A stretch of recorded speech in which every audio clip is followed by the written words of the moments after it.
Mais par la suite, avec l'amour courtois, il y a eu d'autres chansons de gestes où les femmes ont acquis un rôle un petit peu plus important. Par exemple, dans la chanson de Guillaume, Guillaume d'Orange qui repousse tout seul une armée de Sarrasins de 500 ou 1000, lui il ne se fait pas tuer, mais il les repousse. À un certain moment, quand il se retrouve seul à 1000 Sarrasins, il veut s'enfuir, et au moment où il arrive devant la porte du château, son épouse lui dit: mais non, tu ne peux pas rentrer, je ne te connais pas, tu n'es pas le vrai Guillaume, parce que le vrai Guillaume, plutôt que de rentrer se cacher, il irait se battre tout seul contre 1000 Sarrasins. Donc là, ici, la femme commence à avoir un rôle, même si ce rôle est encore limité à un encouragement pour le chevalier à aller se faire massacrer. Et Pas donc, se faire donc, massacrer. C'est pas vraiment se faire massacrer. Pour l'époque, c'est davantage pour prouver sa valeur héroïque. oui, Oui, c'est l'honneur, c'est oui, tout à Ah fait, ouais, c'est l'honneur qui tout m'appelle. à fait, c'est la c'est quête de, l'honneur, c'est la quête de la gloire. En fait, c'est un peu la, La c'est déjà un gloire. peu aussi ainsi que rentre avec ton bouclier, sous-entendu vivant, ou sur ton ou sur ton bouclier, bouclier. sous-entendu mort, mais pas, voilà. Voilà, effectivement c'est une bonne citation. Tiens, enfin, ce que je voulais dire, c'est que dans cette optique, avec les chansons de geste, la femme en fait n'est jamais qu'une médaille de plus, pour C'est parler un ça. peu crûment. Euh, et c'est seulement après 12e, 13e, au moment. C'est un peu, en fait, la geste du roi Arthur et l'amour courtois sont arrivés à peu près en même temps. Et au départ, c'était deux genres un petit peu séparés. Enfin, il y a aussi certaines anecdotes d'ailleurs dans la table ronde où, où la courtoisie des personnages est assez discutable, hein. La rencontre entre Gauvin et le Chevalier Vert. Euh, Ils arrivent et la première chose que Gauvin fait en arrivant, c'est de faire cocu le Chevalier Vert avec sa femme, donc forcément, et finalement, la courtoisie est assez peu présente, hein. Le premier personnage qui a un peu associé les deux visions de l'écriture, c'est Tristan et Iseux. Où là, Oui. pour la première fois, il y a un chevalier héroïque qui tombe amoureux et où ça devient un thème central dans l'intrigue. Enfin, voilà. Enfin voilà. Oui. Et pour revenir à notre thème, en fait, la légende du roi Arthur est très très peu historique quand on y réfléchit, puisque tout, puisque tout ceci est censé se passer à peu près à l'époque romane.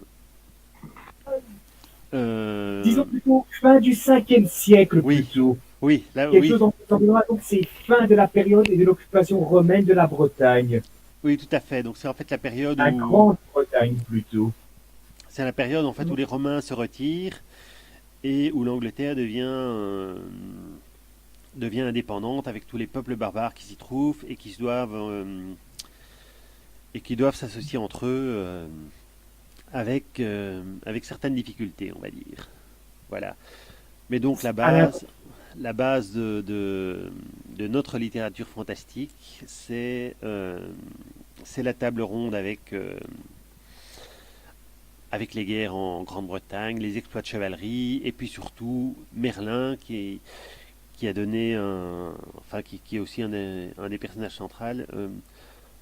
En fait, il y a trois personnages dans les mythes arthuriens qui ont marqué le fantastique. Est-ce que vous les connaissez? Tiens. Ah, écoute, déjà, Bah, Arthur en lui-même, Mhm. oui, cute.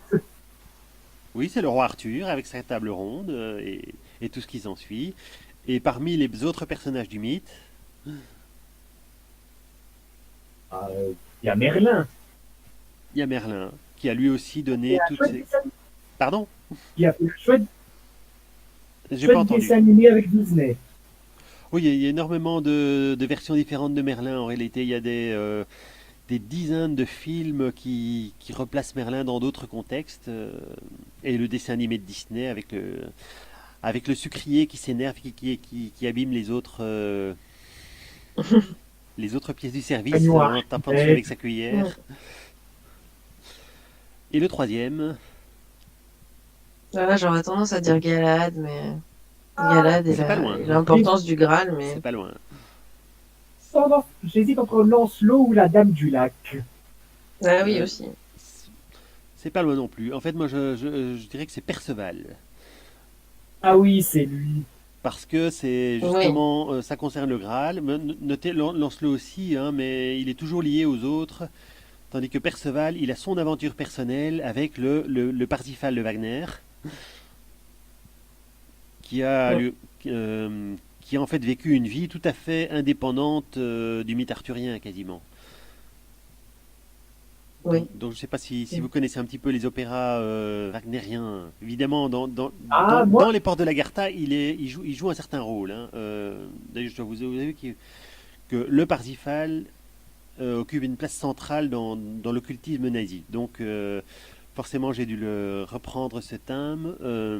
et surtout, faut dire que Wagner avait, au fond, mentionné par rapport à l'opéra de Wagner, Parsifal, c'est que c'est celui apparemment dans lequel il a développé le plus tout ce qui était la question de la religion et de la spiritualité, en fait. Oui, tout à L'une fait. des œuvres favorites des nazis qui voyait justement dans cet opéra une réinterprétation de l'âme allemande qui retrouve sa spiritualité ancestrale et donc toute sa prétendue pureté par rapport à des siècles Oui, tout à fait. de civilisation chrétienne inspirée par le judaïsme. Enfin bon, délire nazi de supériorité ou de pureté antique, quoi. Tout à fait, oui. Et alors le deuxième grand mythe qui a fait notre vision actuelle du fantastique, c'est Le Seigneur des Anneaux de Tolkien. Il y a beaucoup de mythologies aussi. On retrouve hein, les mythologies nordiques, les mythologies scandinaves qui sont quand même assez présentes. Je pense notamment aux nains qui sont quand même clairement une référence aux Nibelungen germains, le peuple du dessous qui est immensément riche parce qu'il exploite des mines sous la montagne où il vit. Enfin, les nains sous la montagne, voilà, c'est quand même quelque chose. Il y a beaucoup de références comme ça. Ça souffle Ah oui, sur tout ton à fait. micro. Enfin, oui, effectivement, Ah, il y a les nains qui vivent sous la montagne, qui creusent le jour et Tout qui boivent la nuit, l'imaginaire. à moins que ce soit Et tout l'inverse. l'imaginaire des elfes aussi, que l'on a attribué pendant longtemps dans le folklore et dans les légendes comme étant un petit peu des esprits qui habitaient les arbres, justement, d'où qu'il y a ce rapport étroit entre les elfes et la forêt, pour le récit de fantaisie. Oui, tout à fait. En fait, Tolkien a repris énormément d'éléments des mythes germaniques. Et en réalité, même qu'à certains moments, il s'est retrouvé extrêmement gêné par cette paternité, justement à cause de la guerre et à cause de l'usage qui Qui était fait de nasit ces en mythes de l'autre côté de la Manche. Du coup, il s'est retrouvé extrêmement mal à l'aise par les rapports qu'on pouvait faire entre l'anneau unique qui est l'anneau de pouvoir de Sauron et les anneaux des Nibelungen qui faisaient référence à une mythologie reprise par les Germains.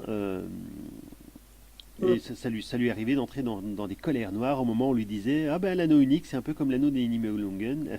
Alors évidemment Oui, il s'est retrouvé, voilà. Oui, ça lui faisait dresser les cheveux sur la tête. D'autant plus que bon c'est vrai que ça partait de la même origine mais ça tombait mal. Par contre, mm. Tolkien a ajouté tout de même énormément d'autres choses à ses mythes.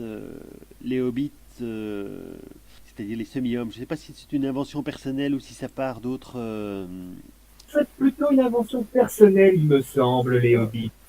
En tout cas, c'est une recréation qui est très particulière, puisque les hobbits est typiquement anglais en fait. Oui. Ils ont un mode de Dans vie son mode très typique des campagnes anglaises dont Tolkien était nostalgique, justement.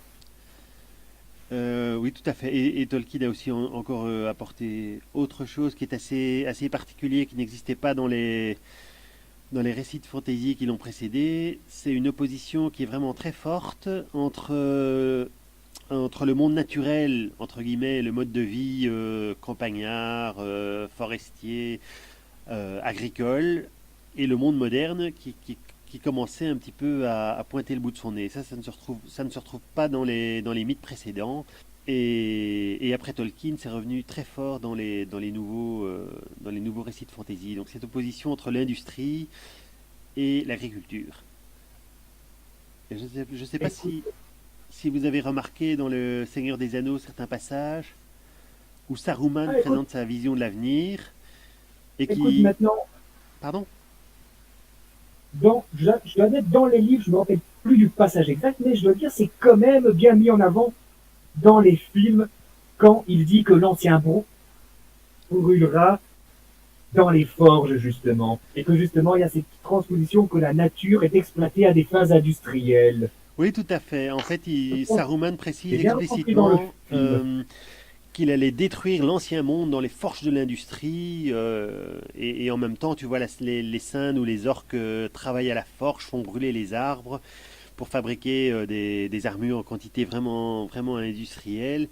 Et ça, c'est quelque chose qui se ressent très fort dans les... Enfin, qui a fortement marqué Tolkien à son époque, forcément, Oui, puisqu'il c'est les a... problématiques de l'époque.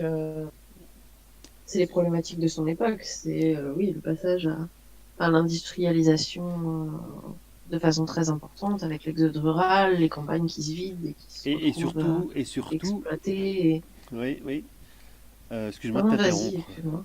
Non, c'est bon. Et surtout les deux guerres mondiales. Non, mais surtout les Ouais. deux guerres mondiales, puisque cette industrialisation a été de pair avec les guerres mondiales, Ouais. avec la fabrique massive d'armes et l'envoi massif de jeunes gens au massacre, pour ainsi dire. Puisque Tolkien a été officier pendant la Première Guerre mondiale pendant quelques mois, il est revenu... Il y a un film qui va bientôt sortir, qui va retranscrire cet épisode de sa vie. Il y a un film qui va bientôt sortir au cinéma, qui va retranscrire cet épisode. Je serais curieux d'aller le voir, tiens. Ah ben, moi aussi, là je dois dire que tu m'apprends quelque chose d'intéressant, donc Mhm. il est resté seulement quelques mois au front, puis il est reparti blessé et fortement choqué par tout ce qu'il avait vu, après avoir perdu un certain nombre de ses amis. Et par la suite, pendant l'entre-deux-guerres, évidemment, il a observé la montée du nazisme avec une certaine inquiétude. Et bon, on dit souvent que Le Seigneur des Anneaux a été inspiré par les combats de la Première Guerre mondiale, ce qui est assez vrai dans certains cas, puisque il y a des chants quand Gollum conduit Frodon et Sam à travers un chemin qui mène vers le Mordor. Il traverse une plaine où il y a eu où il y a eu une grande bataille entre elfes et orques, et où en fait les corps sont toujours visibles sous une espèce de marais. Je ne sais pas Mm. si vous voyez la scène. Si, si, oui, je vois, oui. Mm. C'est Euh, et enfin bon, moi je me vocation souviens de pas. la... Moi je me souviens surtout du passage dans le livre, hein, parce que enfin, dans le film ça passe un peu assez rapidement. Mais ici, il montre en fait que à travers les marais, on voit encore les corps des elfes, mais on ne peut pas les toucher. Et Gollum leur explique, ils sont là, mais il n'y a pas moyen de les toucher. Et alors à ce moment-là, c'est Sam qui se met à réfléchir et il se dit, pourquoi est-ce qu'il a essayé de les toucher? Et puis il devine qu'en fait, Gollum a essayé de les manger. Donc ça met une ambiance qui est réellement effrayante, un peu comme si la guerre marquait le sol où elle se passe pour l'éternité, ce qui est un petit peu... et cette scène-là vient directement de la Deuxième Guerre mondiale, même si elle est transposée dans un passé un petit peu mythique. Et voilà, ça c'était pour Le Seigneur des Anneaux.